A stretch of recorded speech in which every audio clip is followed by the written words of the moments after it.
Twist was born when I was 2.5 years old. His real name was Verlin Lee, after our Uncle Shorty. I guess that's why Uncle Shorty has always been a part of our lives, never growing older than 16. I can't recall a time when I didn't know about him. My father's siblings cherished the memory of their brother, even in their 80s. They still would tear up when he spoke of him. I remember a time when Shorty was the only family member I knew besides Grandma and Grandpa. They all called our father Jay, but my mother always called him George. Did he introduce himself as George to her, or did she dislike the name Jay? We'll never know. He went by George Gates for the rest of his life, except with his family and old friends. Looking back, it seems like Jay and George may have been two different people. Maybe one was under his father's influence, and the other was free from it. We owe it to my Uncle B that we know where our father was when he was 18. Uncle B was a kind soul who accepted his fate with grace and didn't put up a fight when he had to move to a care facility after a few incidents that required emergency help. I visited him one day at his new home and knocked on his door. His old blue eyes were twinkling. He opened it with a surprised look on his face and a big smile. He hugged me warmly and then stepped back, still smiling. Now, you're going to have to remind me who you are? I, of course, explained that I was his brother's daughter. It took him a minute, but he finally put it together. Oh yeah, you're that girl that lives across the river? He invited me to sit down and started talking about his older brother, who is, of course, our dad. After a little trip down memory lane, he became contemplative for a moment before speaking. I always wished that I could talk to people the way my brother could. I was really puzzled. Uncle B, you're so easy to talk to, I said. That's because I know you. I smiled, thinking of myself as that girl who lives across the river. He could talk to just anybody. I could never do that. He didn't talk with us very much, I replied.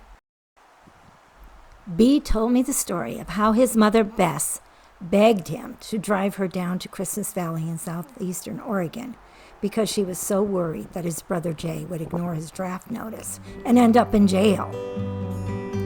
B was only 16 at the time, but he had already driven to Idaho once. He liked to drive, so he agreed to take Bess on the long trip to find Jay at the biggest ranch in all of Oregon. On their way to the ranch, they came across the largest herd of cattle they had ever seen blocking the road. They had to wait for a long time until the cows cleared the way. Our father was not a draft dodger, but he was prone to being careless about such things. I think he had a poor relationship with the obstacles. He would simply choose to ignore them. I'm sure Bess was not the least bit worried when it came time for B to register for the draft. As it turns out, neither Jay nor B would be drafted. He was extremely fit to be 4F. Our mother told us that he was a rising star with the rodeo when the incident that ended his career and almost his life occurred. He always claimed that he owed his life to the rodeo clown that saved him that day. The bull had left its footprint permanently engraved behind one of his ears, and both of his ankles had been severely crushed. At 18, he would have been pretty new to the rodeo. And there was another story, simply flat feet. Our dad relished his time in Christmas Valley. Not only had he gained favor with the ranch owners to hold a position of authority, but he loved the cowboys he worked with. He and his comrades referred to themselves as the Keystone Cowboys. Their misadventures left him with quite a few stories to tell, like the time they were pulled over by the sheriff with the sheriff's daughter in the back seat. He loved to tell stories, and his relationship with obstacles provided well for funny stories. By 1950, he would be back working with the Cliffs in Kittitas, where he would meet our mother. It's entirely possible that the bull riding incident happened some years after his draft notice, leaving him with no alternative but to go home and recover. He would have been unable to work for a long time. The man our mother met and married still had some dreams left. He wanted a ranch of his own. Arden Foster must have lived in Kittitas when he and George became friends. My brother Twist was 2 and I was 4 when Arden came across the opportunity of a lifetime in the Okanagen Valley of British Columbia, Canada. It was a distress sale at a price too good to be true on a spectacular piece of property in its own little narrow valley with a lake and old-growth timber. Arden had the money, but he had no interest in timber or farming, so he made a deal with George. He'd finance a venture if George would work the farm and build a sawmill. They both would be kings.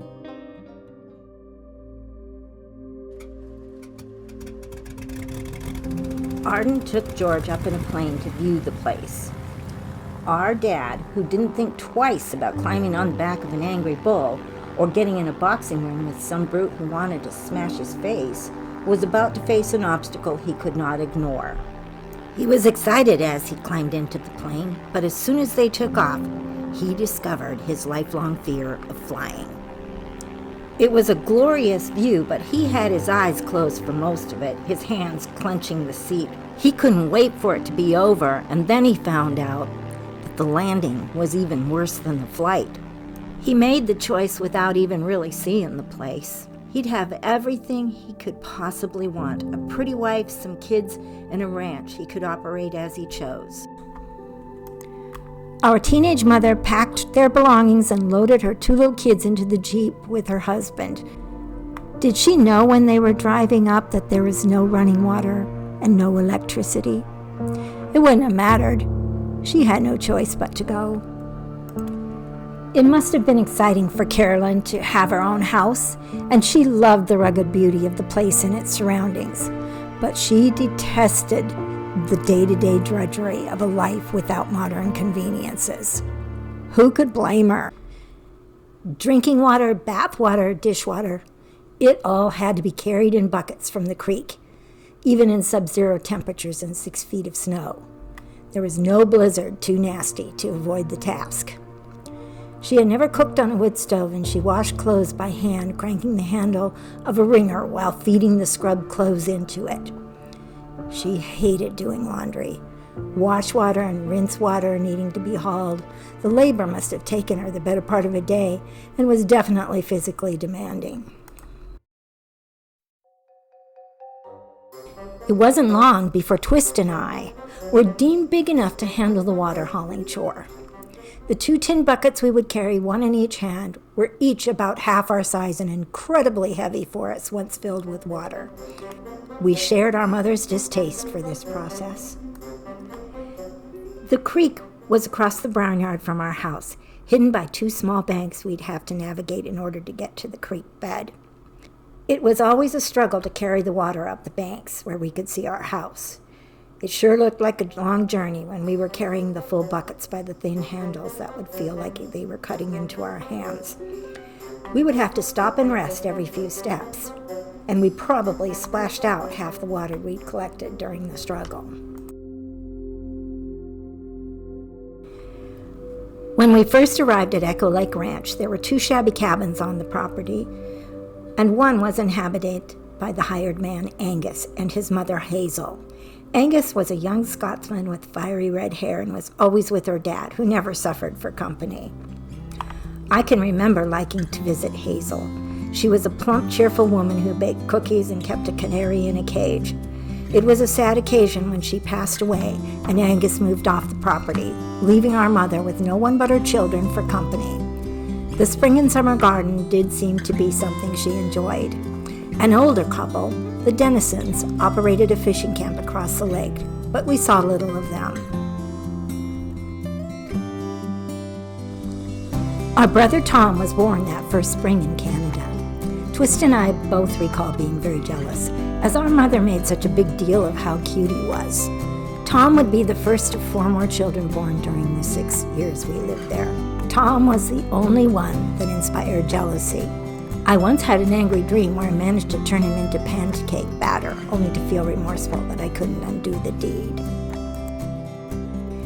Making friends was easy in the little community of Cherryville, and George and Carolyn fit in well.